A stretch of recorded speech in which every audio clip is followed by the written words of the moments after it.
I ever could be loved, never gonna live up. Should I give up? Will I ever be enough? What I didn't understand is you love me as I am. I don't care what anybody thinks about me. You're the only one that no, I don't care what anybody thinks about me. How can I be silent when there's all this joy inside my heart? How can I be quiet when you gave me light to pierce the dark? How can I be silent? I will not be silent. Even though my sin hurt, let's crimson. You washed away those stains, and the grace you've given is the reason I'll never be the same. How can I be silent? I will not be silent. How can I be silent?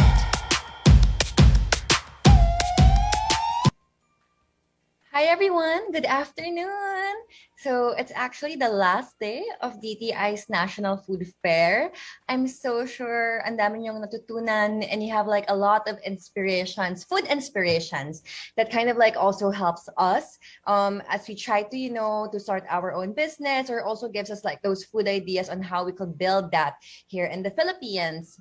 So for today's session, we will be talking about how to build your brand on Food TikTok. So what is Food TikTok? Later on, I'll be sharing with you kind of like what it is and how can you be a part of it. But first, let me introduce myself. So my name is Alex. So I'm from TikTok Philippines, and I'm the community operations manager for food and entertainment. So I also want na makilala niyo ako more. So since we're all talking about food, syempre lahat naman tayo dito mahilig sa pagkain at kumain, right? So my favorite dishes are actually Korean food dishes. I think sa kakapanood ko yun ng mga Korean series. And I also love calamansi muffins.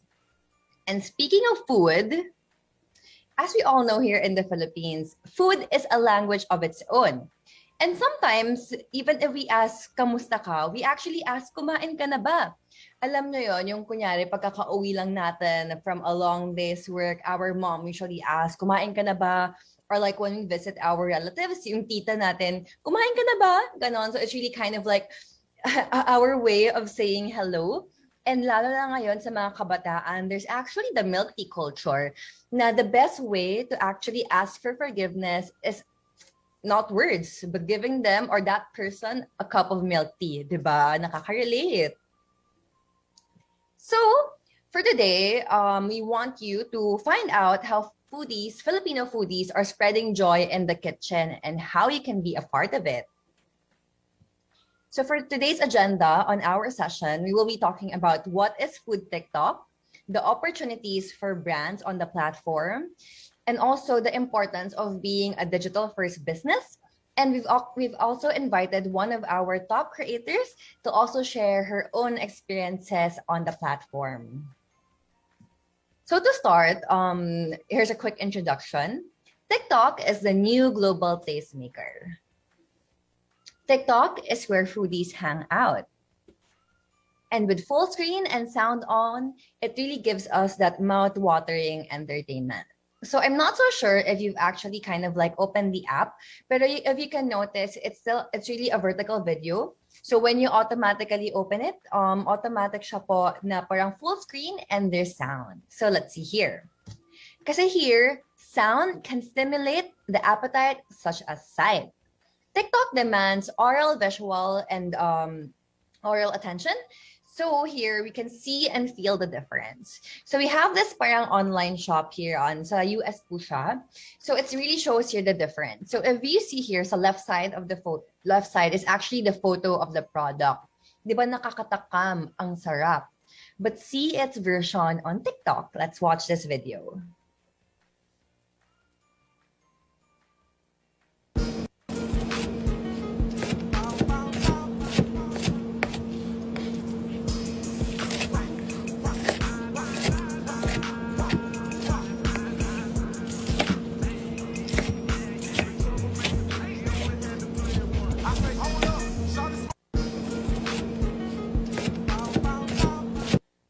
Yan po, di ba? Parang nakakasarap or nakakadagdag po ng experience. Yung parang pag pagririnig mo ng audio na hinihiwa, parang after watching that, parang nakakatakam, parang ang sarap po kumain ng fried chicken right now. So if we see here, like the difference of like posting a video on TikTok, automatic po kasi may sound. So it is kind of like more engaging and also more enticing to people watching in their screens. So that's the difference po with the effects we have. So when it comes to food, TikTok is really like no other. So welcome to Food TikTok. So what basically is Food TikTok? It's because you know how the platform is, how TikTok is really. It's really an open window platform to which millions are discovering new hobbies, ingredients, and cuisines every day. And so it's kind of like we have this community of food lovers within the platform. And ang dami po talagang nadidiscover, ang daming mga nakikitang new ideas that we can actually do in our own home. So these are like the sample campaigns that we've actually did this year. So we did have lockdown kitchen and quarantine chef. Alam po natin na parang this quarantine ever since po nag-lockdown, na ang dami po sa atin naging chef. Actually, me myself, before the lockdown, I've never actually really cooked. But because of like watching videos from social media and even TikTok, na-inspire po ako sa mga recipes. So we do have a lot of like mga naging overnight quarantine chefs because of watching videos online and also on TikTok. And we also have like Kape Tayo, because hashtag Kape Tayo, since we do have a lot of coffee lovers here in the Philippines and actually all over the world. So we did kind of like share the different. Ako kasi personally, like when I drink coffee, I just use the normal 3-in-1, like the normal recipe. But who would have thought, ang dami po palang pwedeng recipes na magawa with coffee. So such as this sample, and ang dami pong like inspiration that you can do. I mean, this is actually also the last one. Hashtag Eats Travel Time is one of our current campaigns, because right now during the lockdown, it's really hard for us to travel, go outside of the country. And we did this campaign para people po, while all staying safe at home, can actually go outside of the country and travel to our taste buds. So we had people, the food TikTok community actually share recipes or food inspirations from dishes all over Asia. So this one is a sample dish from India. So ayan po, butter chicken. So parang ang sarap niya, no?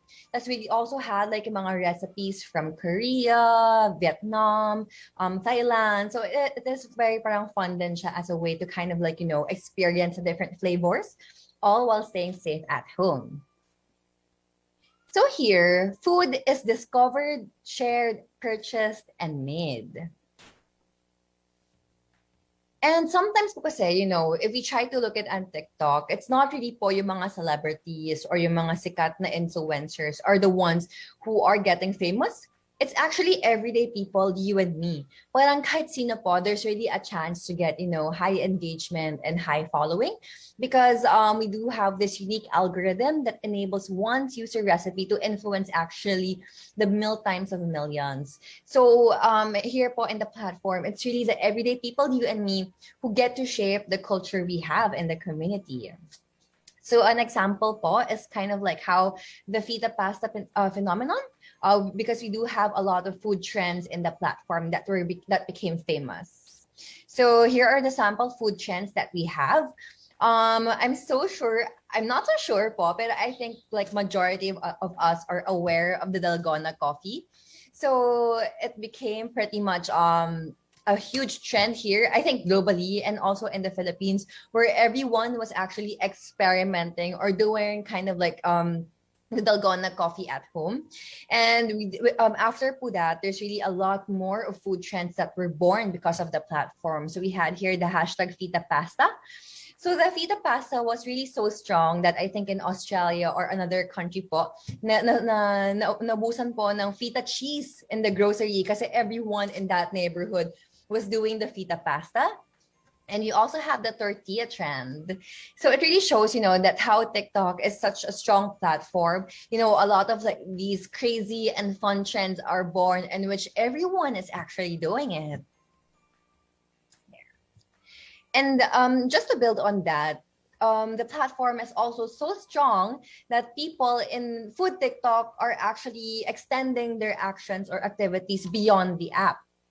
So a lot of actually kind of like people are eating things or buying things because of a certain video they watch on the platform. So here we do have here some actions taken after watching food content on TikTok. So 65% of users actually cook a recipe they saw on TikTok. I myself am guilty of that. Like kunyari, yung kanina, the one I showed you, yung sa Indian, yung butter chicken, I actually did that at home. Masarap siya. and actually, pati yung mga pang-ulam namin sa bahay, I actually get inspiration there from the platform. And here, 54% actually purchase ingredients and supplies they saw on TikTok. And 53% purchase a new snack, food or beverage they saw on the platform. So marami po talagang mga inspirations na really interprets into action upon watching the video. And also in TikTok, it really facilitates the spontaneous discovery of new foods and recipes. So 42% come to discover new things, and also 50% have either discovered or been inspired to find out more about a food and drink brand after seeing it on the platform. So what this really shows is that how influential or how TikTok can actually help food brands reach a wider set of audience and also engage them. Kasi our users, the food TikTok community, they are really keen to get inspired from the recipes that they see on the platform. So if we try to zoom in naman po in the lens of like food business or food brands on the platform, it really is kind of like beneficial as brands are now leveraging on TikTok. So if before 2 years back, if most of our viewers are kind of like the individual consumers, now it's very much strategic for brands and businesses to be on the platform. And more importantly, kasi businesses today, they need to have a digital first approach. So what is a digital first approach? If we try to see yung digital first is that you always prioritize digital channels over offline methods. So when it comes to advertising or even your operations and kind of like how you transact with your vendors, right now kasi it's better, there's kind of like more efficiency when you do digital. If way back, kind of like the 5 years ago, if your business is digital, it is a huge advantage for you.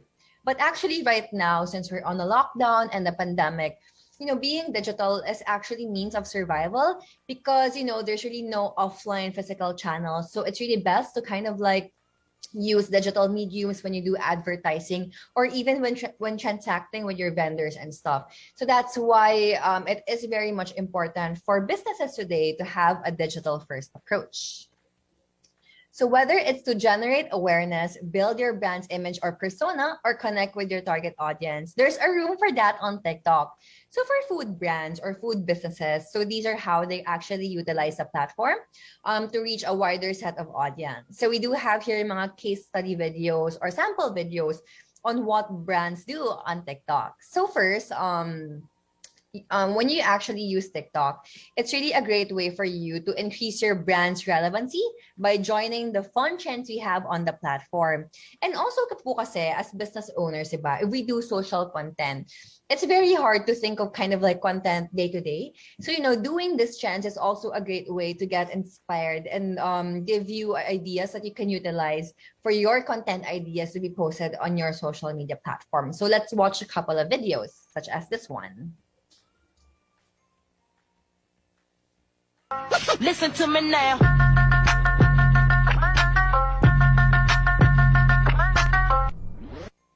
Listen to me. Yan. So, ayun po, panahon na po ng Twister fries right now. So, if you see here, it's kind of like it's instead of just showing a simple Twister fries na clip, in here po, it's very engaging kasi parang may effect siya. So, parang nakakaiba yung effect niya. And parang even though it's very simple, if you watch it, parang na-increase pa yung relevancy. You get to think of McDonald's Twister fries. Here's a second video for reference. People always ask, isn't it too much? But I'm like, it'll never be enough. Never. It'll never be enough. Like never ever is never enough. And it will never be enough. People always ask, isn't it too much? But Yeah, so that's actually a sample. So Ambas Panaderia is kind of like one of our food creators on the platform. So they're very known for yung mga pinakasikat po sila sa garlic bread nila. And if you see how they did the video, parang it kind of like it kind of like engage how there's kind of like this insight that people love garlic. So kaya po naipasok po nila yung garlic bread nila wherein to be honest, we can't really have too much garlic in our food. So it's really kind of like a fun way on how they've integrated people's love of garlic in that TikTok video and much engaged. Actually, that video, it has 15 million views on the platform. And also, some of our food brands, you really get to show how users should eat your product or even experiment with it. So here's a sample of Lola Nena's, the donut shop.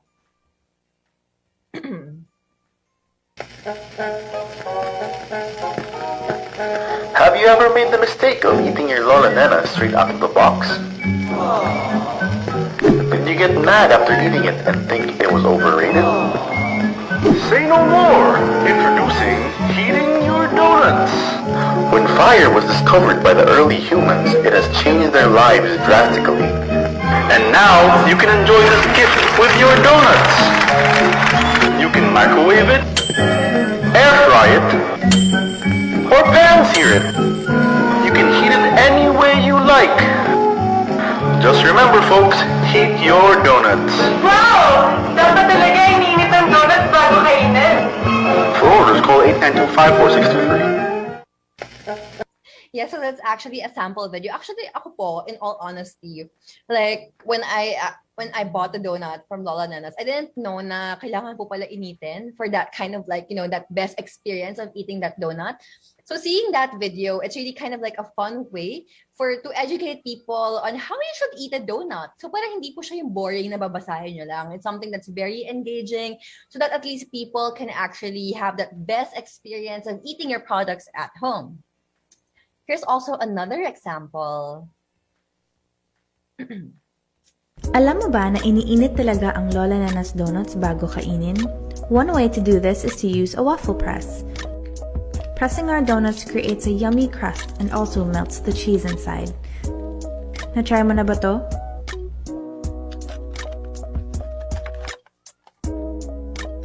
Alam mo? Hala, parang ang sarap po, no? After this, I'm gonna get a donut. Parang actually, before watching this video, I didn't really know that we can actually make a waffle donut out of Lola Nena's. Parang nakakatakam lalo na kasi the cheese, it melts inside.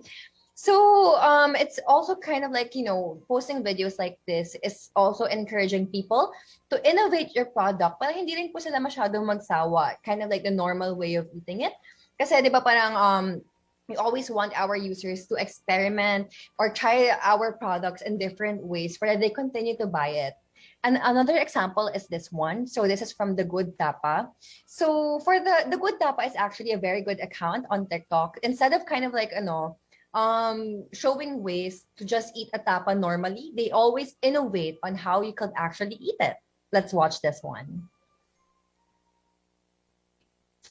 I hate leftovers, so let's do something about that. I found some bread in the fridge, added some tomato sauce, and then put a lot of cheese. I think you know where I'm gonna go with this. Then added some leftover Angus Good Tapa, some pickled carrots, some red onions, some really thinly sliced tomatoes, shredded a bit more cheese on top so that everything sticks, put it in the oven, and there you have it. You have some leftover tapa pizza or tapa pizza bread. I don't know. I hate leftovers. There. So, di ba po, instead of kind of like them talking about how to normally just prepare your tapa, parang napaka-innovative po nila. Ginawa po nila ng mga Italian way na may cheese and kind of the tapa on top. So, it is kind of like a creative way of consuming one's product din po. And next is also you can humanize your brand or show what makes it special. So we do have a lot of kind of like food brands on TikTok who are posting a day in a life content. So let's watch this one. I was asked to make a cake for a 50th anniversary celebration of ay, pinipilit kasing mag-English. Ayan. Ay, by the na nga, ako nagsimula ay mga bandang alas 4 ng hapon. So, ginawa ko na yung mga homemade kemerut ko, tapos sinimulan ko na yung toppers. Ang peg ko dito ay parang glam-glam lang, pero elegant and simple. So, sinimulan ko na yung cake topper niya at binalutan na yung mga cake. So, ang peg ko dito nga, di ba, glitter-glitter, kaya inirbrushan ko siya ng may sparkle. Kasama ang palad, hindi ko nagustuhan yung outcome, kaya ako nagbago na laang. Ganun talaga ang buhay. Sa mga oras na to, 4 a.m. na. Bilis ng oras. So yun, nag-prepare na din ako ng pagtulog. Nag-spray muna ako ng Get Cozy linen spray para naman kahit sa falaang ay mukhang queen size bed. So yun, good night muna. Tapos yun, after 1.5 hours, gising na naman. Tuloy ang laban, mga kakosa. At ito yung finished product. All edible iyan, except lang doon sa happy anniversary sa taas at yung mga nagbibrilya-brilyante. Oh. Kita na to ni Miss Glenda. Sabi niya, ang cute daw. Yay! Thank you! Wow, ang galing, no? Ang galing ng mga cake design. So, those types of videos, it really shows what makes your brand special. It gives a persona beyond the brand. And like for this one, for that particular video, it shows how much the effort is needed to create one cake. Diba? Parang grabe po yung effort. So it really kind of like also increases the value of your product or your brand. And another one is that on TikTok, we do have the most engaging types of food review in which makes your restaurant not just a restaurant, but also an experience. So let's watch these videos. Hello. Craving for good unlimited barbecue with a fresh and relaxing ambience? Well, this one's for you. We visited Okada to try their latest barbecue at the Cove. It's my first time, and can I just say, this place is so grand. This 9,000 square meters venue is giving me that luxe Las Vegas indoor beach vibe. Because the place is huge, they set up 2 buffet stations at both sides. Buffet is focused on grilled meats, but they also have salads, sliders, salmon, seafoods, carbs, because carbs is life, and desserts. Lechon and sisig stations were a sure hit. Their lechon is so crackly and crispy, meat is tender, harapsa. The sisig naman is creamy, tasty, soft and chewy, the way I like it. Pro tip! To maximize this 5-hour buffet, every time you finish a plate, just walk around the Cove. Ang laki kasi eh. Let the food get digested, then eat a meal after. Yan, parang nakaka-excite po na parang once the pandemic is over or once we're allowed to go out again ng mag-buffet, parang nakakatakam siya. And if you see here the video, you're actually kind of like a part, or you're even just watching the video, you're parang experiencing how the buffet is, what the options is and such, as compared to actually just seeing a video, a photo of it, no? Then here's another sample. Yung sandoks po, order nyo yung Dokito. Sobrang sarap, promise. Sige, try natin. Order tayo dito sa Grab. Umorder ako agad from Andox kasi sabi niyo masarap. And ang unang napansin ko, nung binuksan ko, oh my gosh, tingnan nyo. Ang laki pala ng chicken. For something na around 83 pesos. Dalawa yung in-order ko. Yung isa is yung regular lang na Dokito. And then the other one is yung spicy.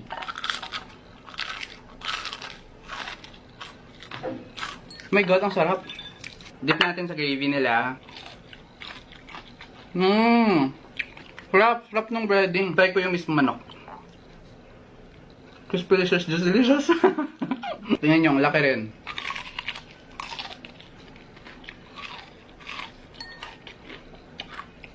Ba't ngayon ko lang ito nasubukan? Ang sarap. Rating, 10 out of 10. Sarap. Tara, let's eat.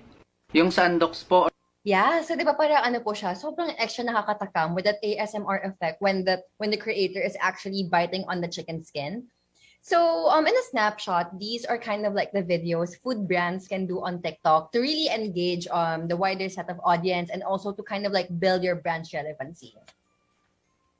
So I hope that na-excite ko po kayo to be a part of TikTok. Kasi perfect po, we actually have this upcoming campaign wherein our goal is to empower potential and starting entrepreneurs to build their own business. So we will provide you with the basic knowledge to help you kickstart your digital-first entrepreneurial journey. Again, we really want here to advocate that businesses to be digital-first because, it's kind of like also a great way or great means to survive and also a very huge advantage. So this campaign is actually in partnership with a lot of the significant business companies who are relevant to an entrepreneurial's growth or journey. So this is in partnership with DTI, When in Manila, Mercato, Canva, Globe, Pure Gold, Go Negosyo, GCash, and Abenson. So again, like we were always about discussing how important it is to be a digital first business. So in this campaign, we want you to be digital first. So how do we plan to do it? So first is to learn. Syempre po, as an entrepreneur or a business owner, you always have to learn, you always have to innovate yourself and kind of like get ideas on how to build your business. So in this stage, it will be a series of master classes to equip you with innovative knowledge on building your business. Then the next stage is share. So we want you to show us what you got. Share your negosyo food ideas on TikTok for a chance to win our amazing prizes. And last is that you really get a chance to build your business because you get the opportunity to build your business by being mentored by our industry experts. So to better explain, on the Learn stage, it will be a series of classes hosted by our partners via TikTok Live. So on TikTok Live, it's completely free. You just have to go on TikTok to watch our partners as they showcase their kind of like expert opinion on this one. So we'll be starting on September 28th na po. So the first session will be hosted by GCash and Mint. So they will be talking about paano maging G if may new business. So very perfect siya if you don't really know how to start and all. And on September 29th, so it will be hosted by Pure Gold.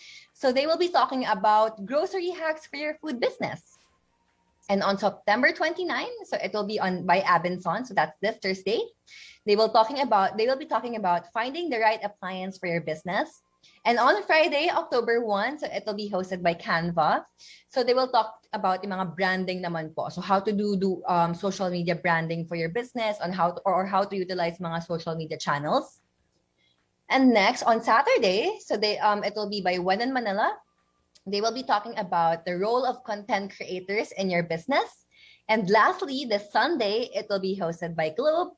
So they will be talking about mga digital first business. So kind of like yung mga tips and hacks. So again, we're inviting you to watch these partners. So these are all free. You just have to log in or go into the TikTok app and watch them. And next is the share phase. So we invite you to share your negosyo recipe on TikTok from October 4 to 17 and get a chance to win our amazing prizes. So if you have meron po kayo mga home recipes or yung mga even your existing recipes wherein you think that there's a chance for it to be kind of like a very big food business or even just a starting food business. So we invite you to upload them on TikTok for actually a chance to go on to the next phase. So here are sample videos.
So yan, that's actually a sample. Di ba parang ang galing po from leftover cake na gawan po niya ng negosyo. So very exciting and very inspiring po. Here's also another sample. So this one naman po is very innovative. It's sinigang fried chicken. Di ba kakaiba? Let's watch this. Nakakain ka na ba ng sinigang fried chicken? Medyo kakaiba, no? May prito ka na, may sabaw.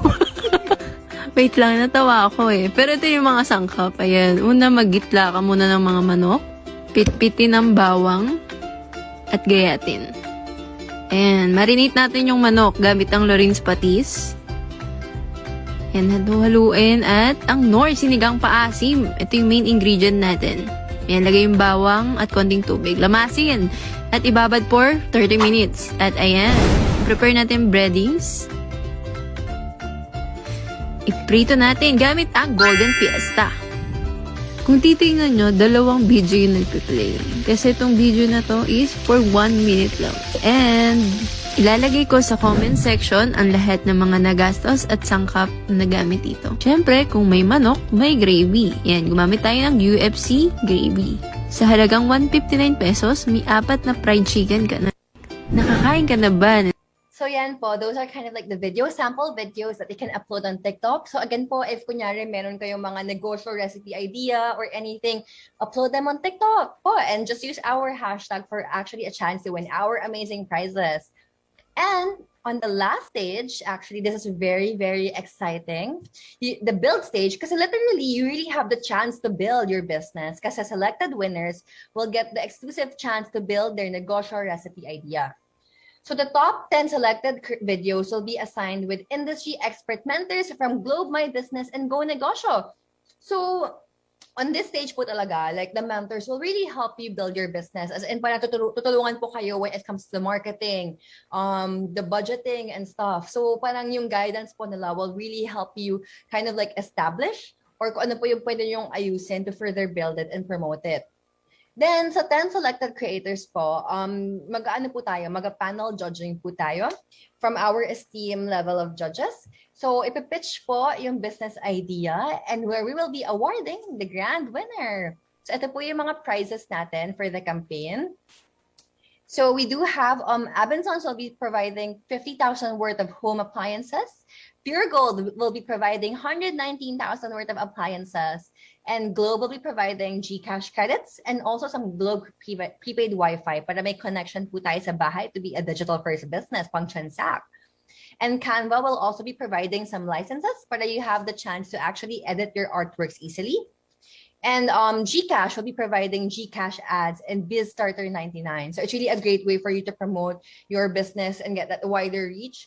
And also, get the chance to sell in Mercato app. So may chance po kayo kumita talaga. And mag-generate ng revenue and sales from it. So, ang dami po nating prizes in store for this one. So, we do hope that you actually join and participate. Hi, everyone! So, we're actually now in the second part of our segment. And we have today one of our guest creators who's actually a very active food business account on TikTok. So, everyone, let's all welcome Colleen. Hi, Colleen! Hi guys! Thank you for having me, Alex. Let's all give her a round of applause. Hi, Colleen. Thank you for gracing us today. So Colleen is actually very much active on TikTok with the account Agyo Cakes. So of course, syempre nakaka-curious kayo lahat. Let's first watch some of her videos.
Grabe yung mga cakes. So it's kind of like those customized cakes. Grabe pang malakasan. As in literal, malakas. Grabe. So I think the last cake okay, so the first cake, it's none other than Lisa, correct? Yes, Lisa. Grabe! Napapasayaw ako while watching it.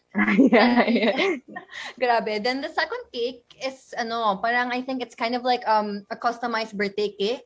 And if I think that's the 1 million cake view, right? Yes, On yes. It's TikTok. actually from a K-pop artist called IU. It's her album. So she's really sikat then, like Lisa. Yeah.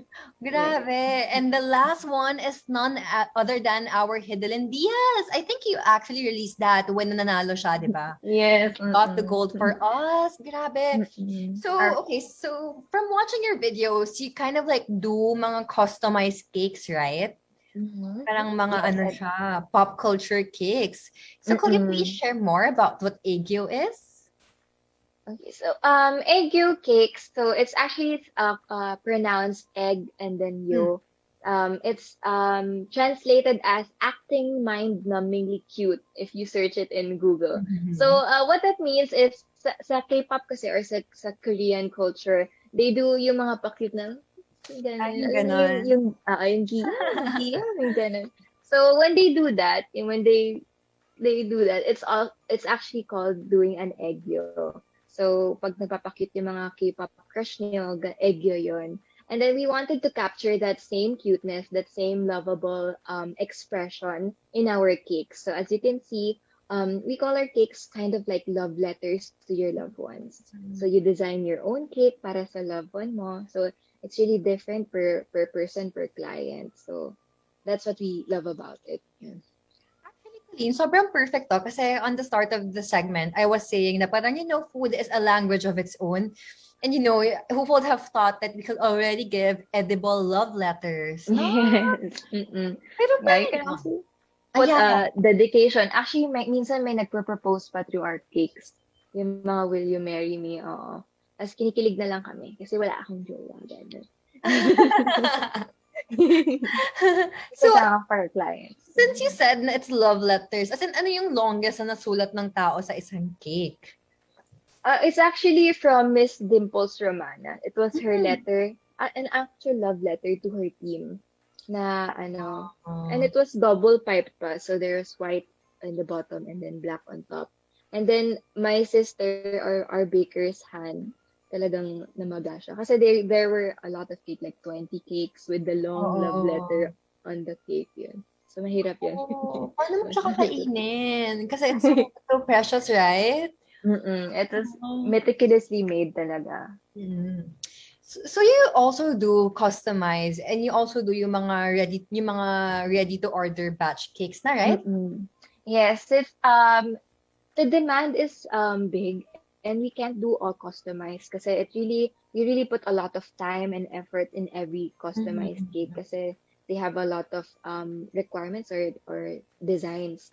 So what we can do parang economies of scale, we can do a lot more in a little more time pag pare-pareho yung design. So since we have best-selling designs like the Beach Vibes, the Galaxy, we offer that then para mas marami kaming families na masendan ng love to our cakes. Yeah. So yung kaninang video, sila Lisa, sila Hidalin, those are kind of like batch cakes na, right? That everyone can just order? La Lisa, it was a pop-up sale. So okay. may event. But the second one, the one with the palette strokes, due to popular demand and pressure from TikTok comments, nagkaroon talaga. Naging signature cake siya. Naging parang naging staple cake na siya na you can order anytime. I see. So yung customized cake, parang there's also yung designs. It comes from your customers, right? We just give them a guide and then they design out of this world cakes. Minsan nagkakaroon sila ng competition ng pahirapan. So, ano yung pinakamahirap? Nagkakaroon kami ng Van Gogh paintings. Oh. Na if you actually paint sa canvas, they're worth a lot. But sa amin sa cake, di ba, they're gonna eat it. Yun. So, we can only price it as much. Pero yun yung mga mahirap. My sister actually had a cross-stitch inspired cake. Oh. So, it was super detailed, super lined. Mhm. parang gridded siya. And it took her 2 to 3 hours to make for that one cake. Wow. So when it comes to the design, no, I think that one of the common themes is pwedeng tao, right? So example, you can draw me on your cakes. Naku, Kalina, kailangan maganda ako sa cake nyo. Yes, actually, pwede ka pa mag-request palakihan yung hinaharap, or para mas Really? sexy. Oo. Our clients sometimes do that para lang fun. It's nice. That's very nice. It really shows na parang your cakes are so unique and it's one of a kind actually here in the Philippines, no? Now, marami na, pero when we started, wala pa halos na gumagawa ng ganon. And it's all edible. It's all buttercream. So, you can eat it talaga. So so I'm curious, how did you all start? Okay, so we started during the pandemic actually. We call EduCakes our pandemic baby. So it's actually a family business. So it's the four of us, my mom, and then kami ng three sisters ko, si Karen, si Kian yung baker, and then there's me. But we also had a family business prior to this. My mom started a corporate manufacturing uniform business 27 years ago. So it was actually an established business now. We were catering to clients like Bangko Sentral, BPI, and the lower court of the Philippines. Ganon. As you can see, that's me and my sister. Now we're bakers. Dati mananahi kami. But then, during the pandemic, there was a big shift. Parang, you notice sa malls, nagsara din yung mga establishment. So it's kind of like the same thing. Since wala na nag-office, wala na mag-uniform. So we felt like there was a shift in the industry. It was in a decline, and it was declining fast. And our entrepreneurial instincts felt like we couldn't rely on that business anymore. Kahit na it was hard to let go. It was 27 years in the making. It was provided us good and safe money, diba? Income. It's really important. And because of that, my sister and I talked. Kasi during the pandemic pala, we had a short PPE making from the frontliners. And medyo it was taxing kasi from 80 staff, 4 na lang kami na gumagawa ng PPE, including like a few mananahe na nantira. And it was super hard for us kasi dati may cutter kami, ganon. Ngayon, lahat kami na. So, nag-isip kami ni ate, what's your dream business kung hindi patahian, kung hindi yung pinamana ni mama. I said, ako food talaga. Kasi food for me is fun. Eating is fun, di ba? Agree. I mean, you could agree. Eating is my love language. I think everyone in this session can that eating is fun, right? Yeah, di ba? When you're stressed, when you're sad, food talaga. And ever since pati nung high school, favorite namin yung Cupcake Wars, ganon, Hell's Kitchen. So, dun kami lumaki. I even entered a few competitions. That's why we said it has to be food for me. And yun din where passion meets opportunity. My passion is food and the opportunity is food. Kasi yun lang naman yung nabibili ng mga tao at that time. And we were a very artistic family and we felt like cake is where it should be. Kasi where food meets art, pastry, diba? More than cake. What do you decorate ba na food? It's cake. So here you can see on the leftmost picture, it's the first ever Egyo cakes. Wow. So this is a TikTok exclusive. First time namin siyang ipinakita. Itong photos na to. So yan, si Choco Bonbon, it's our best-selling cake. So it's 16 layers of ganache and chiffon. So yan, hello Egyo. Yan yung dinosaur ng Egyo cakes. I also kind of like want to dwell on like what you said na parang it has to be food. Kasi diba in the pandemic right now, if you are to start a home business, the most strategic one is actually a food business. Kasi if you compare all of the government mandates, only food has 100% operating capabilities. Yes. Oo. So, like, yun yung essential talaga, hindi siya magsasara. Oo. Agree. And also, if we look into ourselves, ako, lahat ng gastos ko, grab food. Yes, Like, agree, what do agree. I buy in Shopee? Chips din. Food I din. agree. Ayun. Agree. Okay, so you also left this one. I just have to repeat. It's a 16-layer cake. Yes, it's a 16-layer cake. So, Wow. yun. We really want to show our customers na we put love and effort in all of our cakes. Mm-hmm. So, yung 16 layer cake, it's super taxing sa time kasi it's not easy to layer them na pantay-pantay. It doesn't look like that anymore. Looks better now. Ayun. Pero, yun, we could have gone to the normal route na 2 layers lang. There's ganache in between. Pero we wanted to make something new. So, kaya siya choco bonbon. Kasi, di ba, bonbons are like the truffles, the ones that you eat na parang super decadent. So, that's what we wanted to capture. So, this cake, pwede rin siya maging chocolava cake if you microwave, ganon. So, it's really a Wow. different kind of chocolate cake. Okay. All And right. then, this is the growth or the birth of our brand. Now, it's registered na trademark na. On the left, yan dapat yung logo namin. Kaya lang, mas Bakit nag-minimalist naging siya. right? Natanggal si girl. That's my sister. Parang we just wanted a brand that could withstand time. So parang, 'di ba, more timeless, more. Parang Yes. it's the one on the right is like a logo that you would see 50 years down the line. Yeah, Diba? yeah. Pwede. Pero ito parang hindi masyado. So you mentioned that Yan. you actually had a trademark or you made the patent on this one, right? Yes. We made the patent kasi when we were starting, nung bago yung minimalist cake, ang daming nagiging egyo cakery, egyo. Parang, alam niyo yung when the term egyo, yung Colgate, pag bibili ka ng Colgate, diba, it's supposed to be toothpaste.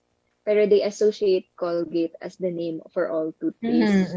Ganon. So parang nagiging ganun yung egyo cakes noon. And then we were warned by our marketing industry friends na, uy, delikado yan, baka manakaw yung brand nyo. So it's really important for everyone na mura lang magpa-patent, onti lang din ang papers. And if you love your brand and you believe in this brand na it will take off, magpa-patent kayo ng maaga bago kayo maunahan or ayun. So, you have to be secure with your babies. Tama yan. You all have to agree with that one. Okay, so thank you so much for sharing kind of like how your logos are. Ang ganda ng story kasi diba yung past slide, it was like you guys parang doodling pa lang. Kasi ito na yung final outcome. And not only that, patented na siya. So it's owned by you guys already. Yeah, full circle. Like, no one in the Philippines can be named Egyo Cakes. Wow. Kami lang kasi we built that brand. It's our baby. Oo naman. Okay. And then, So, okay, I'm curious. You were mentioning that there's really a shift with the pandemic na, the Egyo cake is a pandemic baby. But from the start of from the start when COVID was here, what were some of your challenges you faced? So, COVID affected us a lot, I would say there are pros and cons. And it's really hard for me to say na may pros. Pero parang realistically, hindi naman pros as in magandang bagay. Everyone was affected by the pandemic negatively. But the pros, I would say, you know where the people are. Everyone was at home and they can only be contacted online. So parang if you are a business, you know where to find your market, diba? They're all online. So it was a no-brainer for us that it had to be an online business. So yun, dun madali sa amin yung mga ganung bagay. Kasi pagka walang ganung clarity, isipin mo magkakaroon ka ba ng stall sa mall? There are so many options. Yun. So yun, dun kami na siguro na napadali yung process ng pag-build ng business. And then, yung cons, sobrang daming cons. Nung nagka-pandemic, para kang napilay. Kasi you couldn't go out, canvas for tools, you couldn't, the malls were closed, the groceries were only open at a certain time, tapos kailangan mo pa pumila, ganun. And you couldn't be with someone, diba? talagang ang daming rules nun, ang daming hindrances to make a new business nun. And you couldn't hire people if you want to expand na kasi everything was so uncertain na baka pag nag-interview ka lang, mahawa ka na sa COVID. You never know. Noon talaga, nung start ng pandemic, talagang scary lahat ng bagay. We couldn't even look for a new kitchen, a new place. Kasi nga, the risk of being in contact with someone with COVID. Wala pa kasing vaccine nun eh. Kaya, unlike ngayon, medyo chill na tayo. Yun. So, doon kami nahirapan. Doon sa pag-source ng mga bagay, pag-hire, pag-lipat. Yun talaga yung naka-apekto sa amin. And I guess no, parang being with like the how lockdown is and being uncertain, it's really very much important for businesses to be digital first, correct? Yes, it's super important. Like it's now actually, if before, like what I was saying again earlier, if being digital is actually an advantage, right now it's a means of survival. Yeah, like you can't launch, you can't start a business, you can't have a business if you're not digital, right? That's so true. It's if you can't live in the or survive in the digital world, mahihirapan ka talaga magka-business ngayon. Yes. Kasi no one's going outside. You will never be seen outside.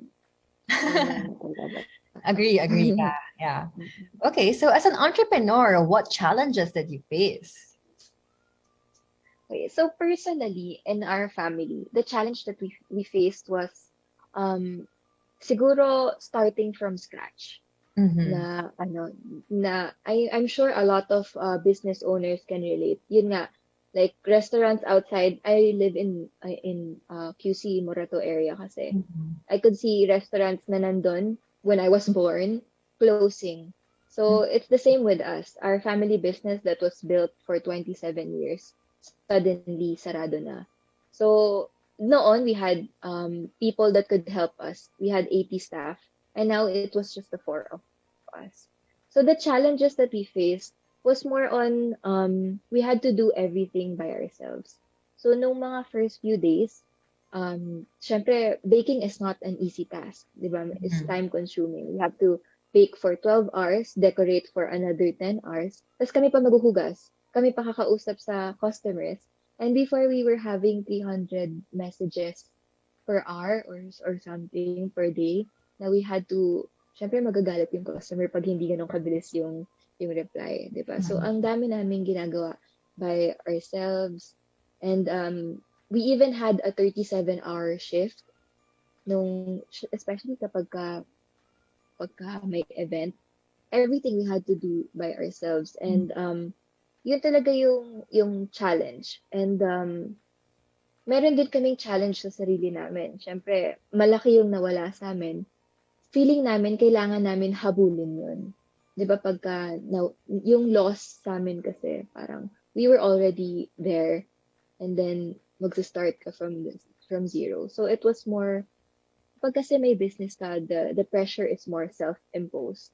You don't have a boss to tell you these kind of deadlines, these kinds of expectations. So, yun yung challenge. May hinahabol kami na dating business, dating income. And kaming 4 lang, unlike before, 18 tao. But somehow, we managed, step by step, we managed to grow kahit na may pandemic. So, syempre, paunti-unti, we had bigger suppliers para naghanap kami ng mga suppliers na mas mura. Kasi since marami na kaming binibili, yun, nagkaroon kami ng suppliers. Then, we tried hiring online. Yun, if you don't know how to do online talaga, kunyari, itong mga Zoom calls, pag hindi mo talaga alam, may hirapan ka. So, yun, we hired our lovely bakers. We have 3 lovely bakers. We hired them through Viber. Yes. Ayun. And then, sa awa ng Diyos, we had to relocate twice na because we had to expand really fast due to the demand. So, from the first photo, yan, sa bahay pa kami gumagawa with our little amount of tools. And then the second photo, you can see my sis. Ako yung may camera dun sa likod. And then here, you can see my sister lying on the ground. Yun yung kakalipat lang namin. Pagod na pagod kami. Kasi hindi talaga kami natutulog. Like, 2 hours lang, ganon. Talagang 2020, hindi ako nakausap ng friends ko. You can ask them. Ayun. And then, on the third picture, you can see now our biggest investment as Wow. sisters. Ayun. So, hindi na kami masyado pinapakialaman ng mom ko. So, ito, purely us na purely Egyo Cakes funded. Talagang kami yung yan, yun na our ano Wow. namin. Yes. Nice. When you see it's wow. For me, it's like, wow, ang daming gastos. Worth it naman yung gastos. Kasi Yes, oo. even us, wow. So I think Oo. naging close yun kayo ng sisters mo, no? With this kind of like, this egyo. I think before naman, sanay na kami magtrabaho together. Pero Egyo Cakes was a different experience kasi kami lang talaga. Kami lang yung nagbabangayan. Unlike before, meron kaming mom na, ganyan. Ngayon, kami lang yung naghahanapan ng expectations sa isa't isa, ganun. Siyempre, someone has to step up to be the CEO, the acting brain, ganun. So, nagkakaroon ng kaibahan ng dynamic. So, yun. And this is our proud, TikTok exclusive din. First time namin siya papakita online. So, even in IG, we haven't reviewed na magkakaroon kami ng shift. And we are moving on Monday. Wow! Congrats! Happy house cake warming! So, cheer us on kasi maraming equipments na kailangan buhatin. Baka kailangan yung kumain sila Hidelin with that cake to help you with the movie. Kung pwede po. Kapalit ng unlimited cake. Lifetime. So this one is a pickup counter. Yung sa right, what we're seeing sa photos? The rightmost one, it's a pickup lounge. Wow. Meron, in front of that may window na you can see actually us baking. Yun, parang you can see it. Ang ganda. So parang ano siya, I think what you did here is that more than just a cake, it's now an experience, no? Where Yes. you actually pick up the cake and see the cake and all the hard work that you do. Even the house actually, sobrang papansin niya. But when you drive by, parang papansin siya kasi it's super white and pink. So against the other houses, you could see na may personality tong house na to. So we're really proud of our Egyo house. Yes. So you can really see the power of a brand. Kasi I feel like if you see this house, it looks like Egyo Cakes. So yun. So I want to ask, like, do you have any tips on how to transition to a digital first business? Kasi, di ba, you were first discussing na way back, it was really an offline business. So baka you can share some tips on how to do this. Okay, transitioning to a digital first business. So you have to look at noon kasi since in our old business it was all physical. So you have to go to your client or you have to call your client. And you also have parang you can see who your competitors are, you know them. Pero when you go to digital, ang dami mong competitor. Parang nasa hundreds. So, if you check or if you search pa lang sa IG Cakes PH, sobrang dami. So, the task is for, if you're transitioning to digital, on a vast sea of cake shops, how do you stand out? Diba? Parang ang dami nun. Makalabanin mo yung Estrels and the small ones na super dami na almost offering the same things, diba? So, our answer is it's through a solid brand. So if you have to have a super solid brand, but by brand, what I mean is there could be the same cake, the same chocolate cake, pero what makes your chocolate cake different? Ours, it's the decoration, the love letter, the brand or the packaging, the experience. Even if you talk to our even when you talk to our customer service, the language is different. Yun, everything, it's a whole experience. That's how we make ourselves unique. So that's how, for me, a brand should make a mark and be memorable in every way they can cook, diba? And yun. So I have here a few examples of how we make a mark or become memorable. So in Egg Cakes, we always want to have that omo. And parang omo means yun. Parang kinukup namin siya. It's our branding din. So yung omo is OMG for Koreans.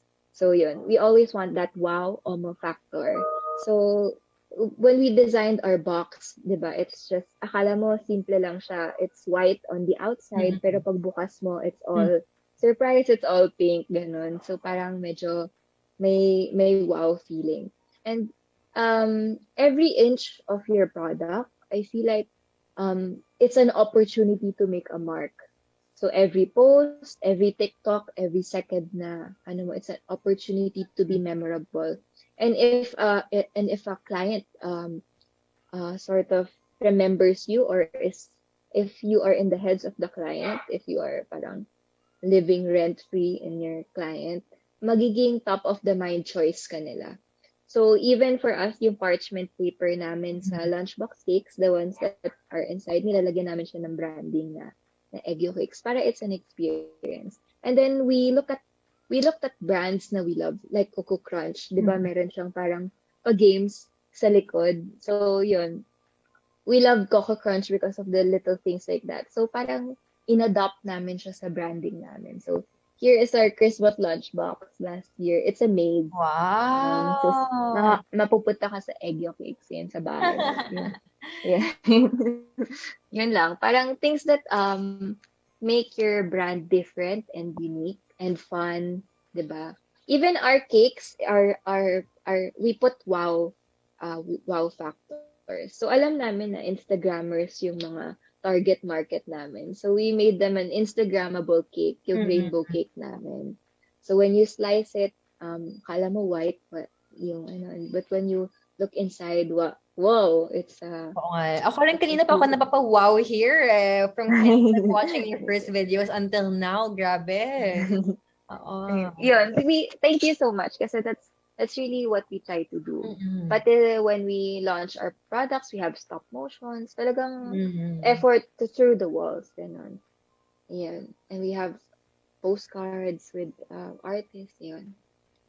So, yan. Yun ang aming tip. Yeah, so I kind of like want to also recap that how important it is to actually make a brand or build your brand, no? Kasi to be honest, like all cakes are just the same, but what makes it different is how you are or how your customers perceive you, like how you just stand out basically. What is Aegyo? If there's kind of like this attribute to it. And since you mentioned it's very important to build your brand digital, could you please share how your social media strategy is or how you build your brand on social media? So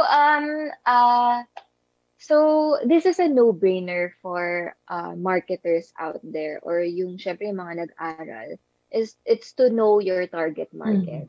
So for everyone na hindi masyadong alam kung ano yung target market, it means, kung meron kaming cute na cake, sino kaya yung mga bibili nun? So, you set a target market. For us, we think that it's the millennials. So, women na 18 to 34 na could afford mga class B, ganun. So, those are the technical things. But basta, I can classify them as the titas who like K-pop and like cute things and like to go to coffee shops to document their day through Instagram, yung mga ganun. So there's a huge chunk of girls who are these kinds of girls here. So yun yung napili naming target market. So everything we do, everything Egg Cakes does is something that appeals to those girls. So yun. So why is it more important to choose a target market kesa lahat na lang? Kasi magiging labo-labo yung brand. Unlike kami, parang you know that it's cute, it's Korean, it's minimalist, yun. Nagkakaroon kami ng identity, solid identity na you can identify. Like if you see that house, it looks like Egg Cakes. Agree. Yan, di ba? As against to kung you're trying to please everyone, sobrang layo ng how you can please a 6-year-old to a tita. Kasi 'di ba a 6-year-old would want cocomelon cakes. Diba? Or would want baby shark cakes, or kapag naman mga lolo, they want golf inspired cakes yan. So sobrang iba ng mga mundo nila. If you try to please everyone, well, hindi ka magkakaroon ng buong identity. So yun yung power ng target market. And if you know your target market, you know where to find them. So ako, my target market is yung mga tita. And alam ko nakatambay sila sa IG stories. And lately, nakatambay sila, surprisingly, sa TikTok. So, yun. So yeah. Yeah, go ahead. Ngayon, as in, ang dami na talagang nag-shift ng mas maraming screen time nila noon sa IG. Ngayon, mas marami na sa TikTok. Talagang, I attest to that. Kasi ako yun. So, before, sa IG stories ako. Ngayon, sa TikTok na. Kasi it really is more entertaining. Diba? So, how has TikTok helped you guys? So, TikTok helped us. It opened our world actually to a new community, to a larger community. So, in Instagram, we are humbly growing our platform. Meron na kaming 107,000 followers sa Instagram. So that's 15 months of work. So in a year and more months, naka 107 kami. And we felt like, since parang mataas na yung following namin, we felt like ubos na namin yung Metro Manila. Parang or ito na yung hangganan ng sales namin. Since parang kilala na kami nito, ganun. Akala namin yun na yung case. Parang akala namin, do you get it? Parang, yeah, yun, yung parang akala lang namin. Pero when we joined TikTok, na-open yung world namin to super liit lang pala siya na percentage ng natatap naming market. Kasi ang daming may hindi kilala sa amin sa TikTok. Ganun. So, it's really, that's how it helped us. I can show you some of our statistics. So, TikTok for me is a very forgiving platform. The algorithm is so fair. Kahit sino, basta interesting yung content, sisikat. As in, kahit yung weird lang na sumasayaw na gano'n, hindi mo alam kung ba't sumisikat. Pero entertaining kasi siya talaga. So, everyone has a fair chance, I believe, as compared to Instagram. So, in Instagram, it took us 15 months to have the 107,000 followers. Struggle yan kasi sa Instagram, everything has to be super duper beautiful. When you take photos, even your caption has to be super duper parang sophisticated, ganon. But in TikTok, you can really be creative, ganon, more up close and personal. Actually, mas personal, mas true to life, mas maganda sa TikTok. So, yun. So, sa TikTok, 42,000 followers, we only had in a few weeks. So, ito talaga yung speed. As in, ang bilis ng TikTok. It's super fast-paced. Ayun. And then, judging by our top-performing posts, we can say na mas malaki ang engagement sa TikTok. Parang, mas engaged yung mga tao doon, mas nagko-comment sila, mas parang silang I could compare Instagram as yung parang medyo nagkakahiyaan pa mag-comment. And then sa TikTok, talagang magkaka-friends sila doon sa community na yun.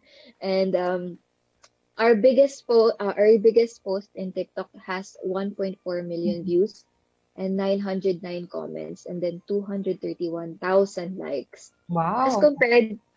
As compared to Instagram, our top post there for 1 year na kami na sa Instagram, 9.3 million lang yung reach, 133 yung comments, and then 34,000 yung likes. So you can really see the difference of behavior. Mas engaged na yung mga tao sa TikTok. Mas nakikilala mo yung customers. And for me, pag mas personal yung relationship mo with your customers, mas top of the mind ka, 'di ba? Pag mas close kayo ng friend mo, mas lagi mo siyang iisipin, kausapin. It's the same when you have a business. Pag mas close ka dun sa client mo, ikaw din ang una niyang iisipin pag mangangailangan siya ng cake. I'm curious, like TikTok gave you this huge reach, but has it really converted into sale or has helped you in some sort? I believe na yes, kasi yun nga, this post of ours, the second video that I showed kanina. Yun. Yan, 909 comments yan. From Philippines, Thailand, Wow, to worldwide. Indonesia. Yung iba na yung lingwahe, they're all asking for that cake. So, yes, it converts to sales kasi we were kind of like peer pressured to sell that cake as a signature cake. So our signature cake is our line of best-selling cakes that you can buy pre-designed. So, hindi na siya mako-customize yun. So, napunta siya doon para siyang na-promote dahil sa TikTok. So, parang siyang na-crowd, na peer pressure kayo to make it na peer pressure kami to the public. To the public. So seeing that everyone na excited na daw sila mag-birthday for this cake, ganun. Syempre, we wanted to capture the market, diba? So, yun. That's the story of our newest launch for the signature cake. It's TikTok. It's a TikTok community. Wow! Yun. For the food TikTok community. Yes. Even the Lalisa cake, it was sold out in 30 minutes. And Wow, 30 minutes lang! Grabe! Oo. Sobrang blessed namin sa super duper supportive and loving clients. So, we are very thankful for them. Na they appreciate my sister's art, our art, and all. Well, actually, I think that's about it. So thank you so much, Colleen. And, while listening to Colleen, parang whole time napapawow talaga ako, like seeing the videos and even kind of like the pictures and hearing about your stories. Ang dami kong learnings actually on how to utilize not just TikTok, but social media or to building your brand. And I kind of like really want to highlight what you said. It's really important to kind of like, be digital and at the same time to own your brand because that is what will make you stand out. So Colleen, do you have any last words to our audience right now? Maybe encourage them to start their business or any last words? Okay. Siguro my last word is what my parents would always say. If gusto mong mag-business, don't let it become an idea lang. Simulan mo talaga. Diba? Just do it. Kasi for me, the fastest way to learn is to actually fail. Diba? If you parang fail faster, you learn faster. Siyempre, diba? Pagka nagkakamali ka, meron ka kagad learning. So just do it. Open 10 businesses, tapos yung 11th yung mag-work, go lang. If you have the privilege to. Yes. And I think what's nice about being a digital business is mas less yung cost mo and investment. Right? That's true. You can start at home, just post a shop or anything, or you don't really have to like buy, sell it physically, right? It can all be done online. So the capital that we had for Eggo Cakes was actually just 130,000. Wow! And now may ano na kayo? It's kind of... it grew to galing ng sisters ko. Thank you, my sisters. Yes, and like I can really see the effort that you all put into this one. So thank you so much for gracing this occasion and spending your afternoon with us. I'm so sure we all had a lot to learn with you. So just to recap, thank you to our audience too. If we can do it, you can do it too. Thank you. Paano nga uli yun? Yung... Thank you. Sorry. Thank you. Colleen, hope you can please stay as we end our program. So if we try to just wrap up everything that we've discussed with the key takeaways, first, it's very much important for businesses today to be digital first. Agree, Colleen, right? Yes, I agree. Eggo is a living testament that everything, like when you do businesses, it has to have a digital first approach. And next, there's always a room for food TikTok because it's kind of like a TikTok, it's like a foodies hub with we have the spontaneity and authenticity, which makes it a significant platform for all foodies, where you get to discover, share, purchase any food ideas you have. And lastly is that we want to invite you to be a part of Food TikTok, wherein you can really leverage on the platform to increase your relevancy and really as a way to engage and reach a wider set of audience, just like how Aegyo did it. It's like what Colleen was saying, that that TikTok had like a new platform or a new audience for the business, right, Colleen? Yes. Mm-mm. I agree. And as we end, so what's next for you guys? So create a TikTok account if you haven't and enjoy Food TikTok. And also follow Aegyo Cakes on TikTok. Saktong-sakto. Marami na silang mga ano. I think one of the next event is Christmas, right? So Yes. And Halloween. Let's not forget Halloween. Forget Halloween. You know, it's time to send those edible love letters to those special someone. And also, if you wanted to be kind of like have this digital first business, we invite you to join our campaign, Ang Negosyo Mo Na Yan. So we do have some mga TikTok live sessions where you can really learn on how to innovate your business. And at the same time, just share your negosyo recipe on TikTok using the hashtag negosyo recipe and have a chance to actually build your business. Malay nyo, you could be the next Aegyo Cakes na, right? So that's about it. So thank you so much for spending your afternoon with us. Thank you so much, Colleen and Aegyo Cakes. We hope that you all had a great time and see you on Food TikTok. Thanks everyone. Bye.